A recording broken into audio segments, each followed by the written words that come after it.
Hemp will heal the world. All right, so will Jesus. Welcome to America. Are you recording already? Yeah, I'm recording. Which I appreciate all 27 of you guys. Thank you. Thank you, yeah. We set that down safely there so I don't cause an inferno in my house. Are you laughing? Safety hazard.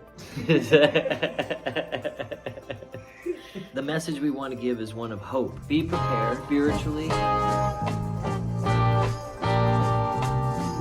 It is Saturday. Let's get our tray out and pray for these people who are watching us. Hey, I pray you guys buy an NFT and are blessed by it. Maybe it'll save your family and be worth millions one day. Somebody will be able to sell it as a digital asset and help their family get through a difficult time. Amen. Say again, thanks. We want to give thanks to God for helping us be alive for one more day. And even though we're here on the Sabbath, praising Him and giving thanks for you guys. The message we want to give is one of hope, but we never finished with our 4 horsemen of the apocalypse. Okay, Revelation 6. Here we go. The 4th seal. And when he broke the 4th seal, I heard a voice of the 4th living being saying, "Go!" I looked, and there in front of me was a pallid, sickly-looking, pale horse. Its rider's name was Death, and Sheol followed him. I think Hades is the Greek word, and they've translated it as hell followed. They were given authority to kill 1/4 of the world by war, by famine, by plagues, and with wild animals of the earth, with the beasts of the earth. So it says wild animals of the earth or the beasts of the earth. I wonder if that's the governments of the earth, because the governments are a beast system, and they were given authority to kill. And I think that means they're doing it intentionally, by war, by famine, and by plagues.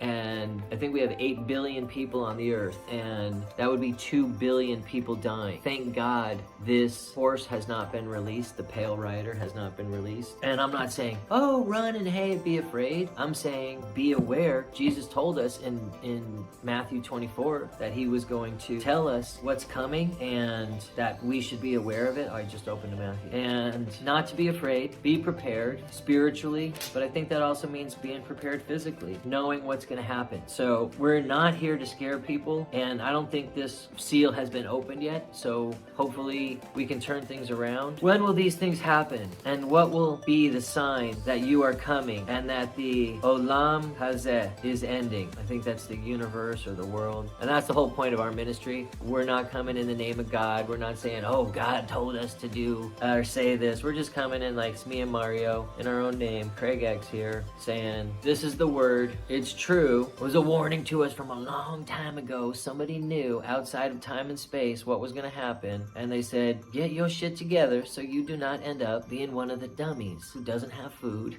ends up broke and in the wrong place at the wrong time. I think that is logical thinking. So let's see what Jesus said in his own words. Yeshua replied, watch out, don't let anyone fool you. For many will come in my name, saying, I am the Messiah, and they will lead many astray. You will hear the noise of wars nearby and the noise of wars far off. I think that's wars and rumors of wars. See to it that you don't become frightened. These things must happen, but the end is not yet. For people will fight each other, nations will fight each other, and there will be famine and earthquakes in various parts of the world. There are some huge earthquakes happening, unusually large, all around the world right now. All this is the beginning of the birth pains. And at that time you will be arrested and handed over to be punished and put to death. And all peoples will hate you because of me. So Jesus is talking, so they're going to hate Christians. Many false prophets will appear to fool many. Okay, so they're going to hate you if you're a Christian. But it doesn't matter, don't lose it. And many people's love will grow cold because of an increased distance from Torah. Okay, so Moses wrote these books years and years and years ago. And so people are like going, 10 commandments, how does that apply today? It's like the Constitution, that's only 200 years old, and people are like, what? Even Joe Rogan, who's for freedom and everything, he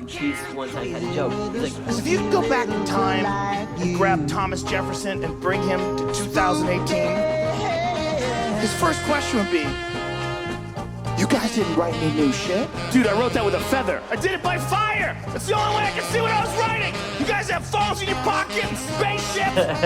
But yeah, I think those people were smart and used God's guidance and the Ten Commandments guidance when they created our Constitution and the Bill of Rights. Many people will grow cold because of the increased distance of Torah, but whatever holds out till the end will be delivered. And the good news about the kingdom will be announced throughout the whole world as a witness to all of the Goyim, all the Gentiles, all the Jews and non-Jews. It is then that the end will come. Okay, so when the message of Christ gets to the whole world, it's then that the end will come. So when you see the abomination that causes desolation spoken about in the prophet Daniel standing in the holy place, let the reader understand the illusion. Okay, so we got to go back to the book of Daniel. We'll do that next time. And believe me, the Bible is always right. So if we win in this case, these guys are still going to win for at least 3.5 or 7 years of tribulation. You need to be prepared mentally, physically, with supplies and whatever else. Mostly mentally. I think that's what's going to get you through, man. Building community, being with people who are of the right mind, of God's mind. We're going to make it. It's going to be all good. So even though that green horse is galloping towards us, the ships are piling up at the ports, it's fake. We're not out of food. It's being done to scare us into hoarding food and running our shelves empty. And you should be preparing this whole time, but prepare spiritually as well with the word. God bless you guys. Thanks for your support.